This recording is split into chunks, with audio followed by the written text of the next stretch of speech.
Hi and welcome. My name is Mavis Ureke. I am a behavioral science and performance specialist.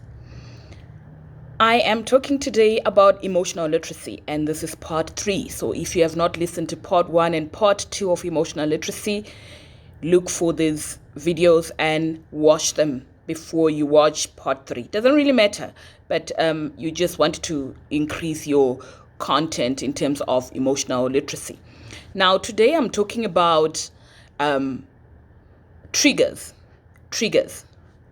So for you to be able to name your emotion, that is the first video I talked about naming your emotion, but also the ability to express those emotions. And in the second video, I talked about the beliefs that we generate from emotions that then become triggers of emotions or generators of emotions. And I also spoke about the emotional content in your story. So our stories are filled with emotional content. So for us to understand why we feel the way we feel, sometimes the emotion is intensified because it is in your story. It is already contained in your story. It has a history.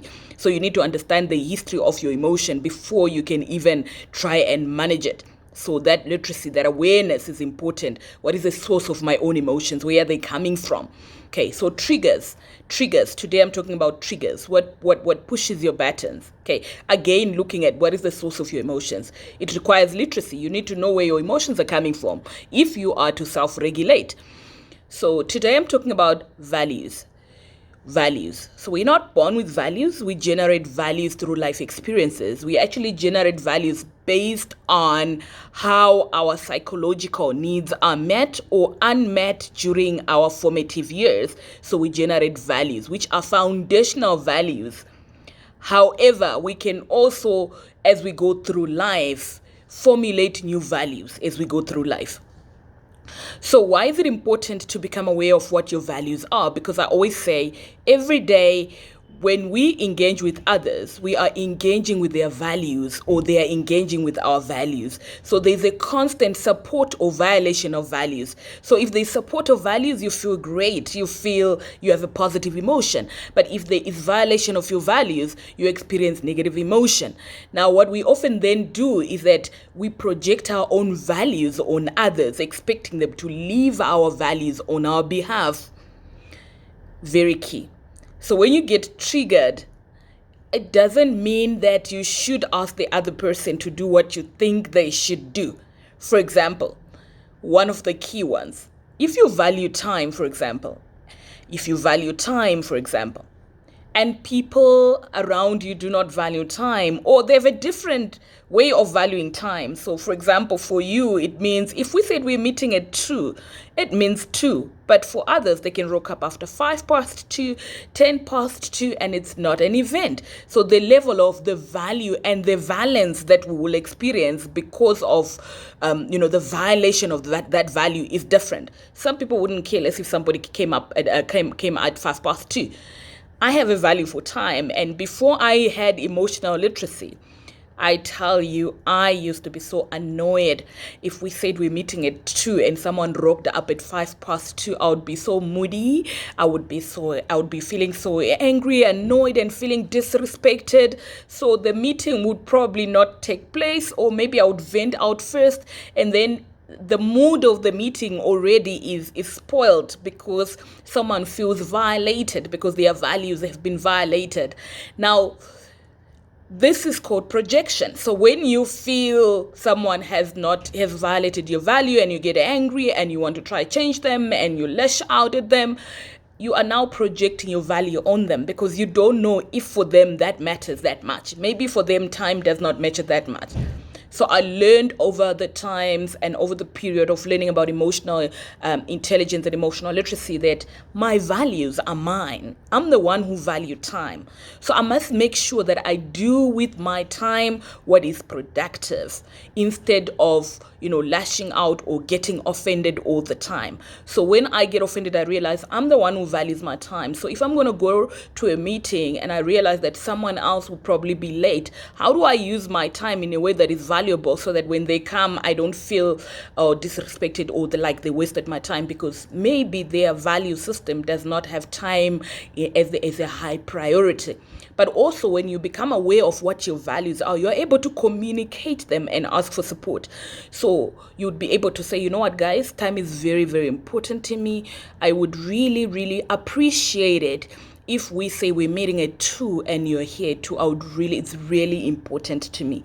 However, it's not a guarantee, but at least you have expressed your need. You've asked for what you need without lashing out or getting angry or destroying a relationship, because of your own value or projecting your own values onto somebody else, right?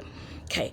The other thing that we need to become aware of, I said, we've got values that we've generated in our formative years, and we can always adapt those values as we go through life. Sometimes people don't adapt their values, and they keep on living out a value that is outdated, and that can be a source of pain. It can be a source of negative emotion, because you're now living out a value that is outdated. You need to adapt the value. So very key. What values are you living out? What values are you living out in the 7 key areas of your life? That is your social, your mental, your physical, your financial, your career, your mental, your career, and your spiritual and your physical. What are your values? What are you living out? Because values become the source of emotions. The second thing is to know that we generate values from psychological needs that are met or unmet. You need to know what your psychological needs are and the hierarchy of those needs. So different proponents, different authors will talk about different psychological needs. If you listen to Carol Dweck, she will talk about the need for competence, the need for acceptance, and the need for what is the other one that she talks about? The autonomy. And then if you listened to Tony Robbins, for example, he's got these 6 needs, and I like Tony Robbins' work, so I've used the 6 needs. So he talks about significance, he talks about contribution, he talks about variety, he talks about growth, and he talks about security, and he talks about, what is the 6th one? He talks about autonomy. So those are the 6 emotional needs Tony Robbins talks about. So for you need to ask yourself, what are they? What is high on your psychological needs? So we need, they are integrated, but the hierarchy is different, which means someone might be high in relatedness, which means the relationships are very important for them. So when relationships aren't working out, they're likely to be more stressed, whereas some people couldn't care less. I, for example, know that my highest on my hierarchy of psychological needs is autonomy. I love my freedom. So if a relationship is binding, or it's restrictive, it doesn't give me the freedom that I need, then I start struggling. So remember, we cannot unneed what we need. So the important thing is to know what your psychological needs are, the hierarchy of those psychological needs, and when they are unmet, how do you feel? And then what is the plan to meet? But that's now regulation. But the first thing is awareness of those psychological needs, that you're a psychological being.